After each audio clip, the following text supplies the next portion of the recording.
have a very long history at Choptank Community Health with school-based health centers. We started the program back in 1999. So if I quickly do math there, that's more than 20 years, I think.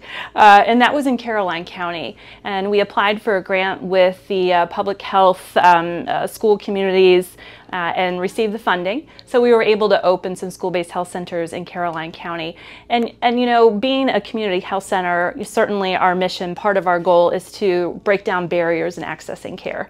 And working in bringing school-based health centers to the communities that we were serving through our health center locations just made sense because it takes away barriers such as transportation.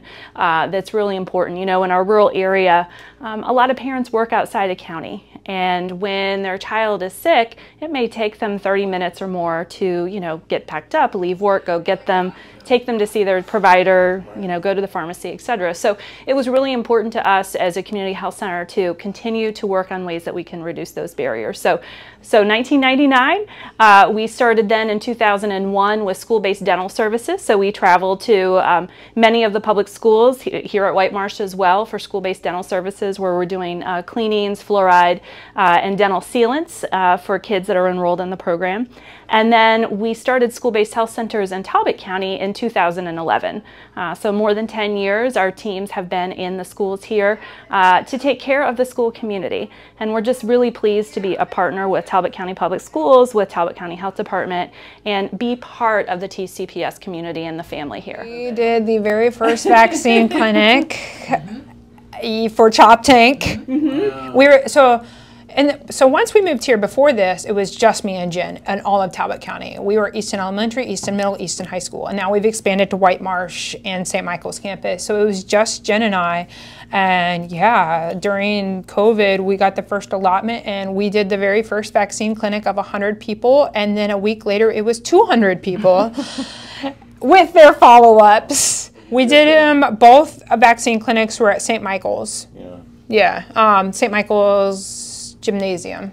So as the nurse practitioner in the school-based health center, I would be the one that's assessing the patient, like seeing the patient bedside, prescribing the medication, doing the COVID flu strep test, antibiotics if needed, or any other testing. As the patient services specialist, I am responsible for patient registration, insurance verification, communication with parents and schools and all of the people that need to know. So I think the biggest part to me, or the value added to the kid, is accessible and quality health care.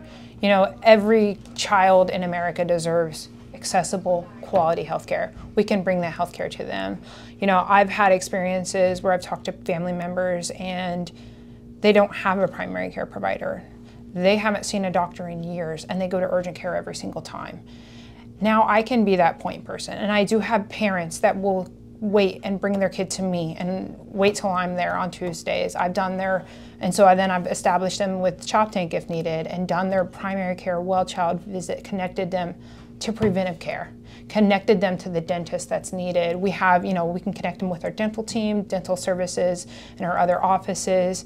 So it really, really is a preventive care goal. Of course, we're seeing people in the acute phases when they're sick, when they're not feeling good, but so many of our visits are also education, empowering them, and helping them to establish, you know, that healthy communication with their healthcare provider. And so many kids will, even in the high schools, will come and just ask me questions, health questions. It might not be a visit, but they're like, hey, this is going on. Is this normal? And you know, that I can be that safe person to talk to. They can talk to me, they can come to me for questions.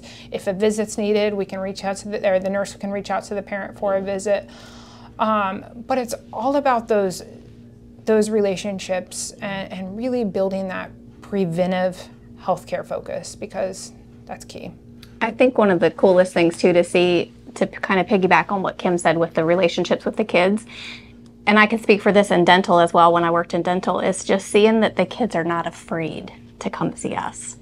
You know, they're comfortable in this environment and they're happy to be there and see us, even though they're sick and they don't feel good, or if it's a dental visit, you know, no one likes to go to the dentist, but they're excited to be here and to get dental care. And I'll never see a kid for an acute visit without parental permission, but sometimes in the high school they'll send their parent a text message and say, and then they'll show, you know, they want to be seen, and I'll see that, and it's like, okay, yeah, we can talk today about this, what's going on, and they'll just come on down to me, and they know that I'm there. We have school-based health centers. Easton Elementary, their hours are Monday, Wednesday, Friday, all day.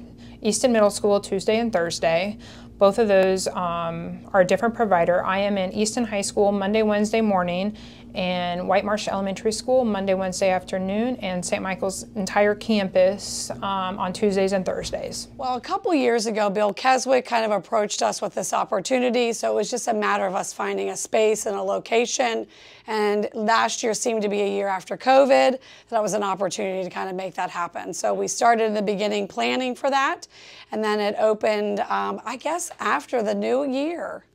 Well, first off, we have a nurse right across the hallway for our kids. You know, we already had a school nurse, but we have a nurse that can actually see students and do so much more than just, do you have a temperature? Are you not feeling well? Do I need to call your mom? We have somebody that really can do vision checks and can check and see if there's something going on with, you know, some students breathing. We actually did have a situation where we really needed them, and they worked in collaboration with our nurse. So, I mean, there's just so many things that they can do for our kids. So if they have a sore throat, if they're not feeling well, I mean, just more things, RSV, you know, strep throat, lots of things like that.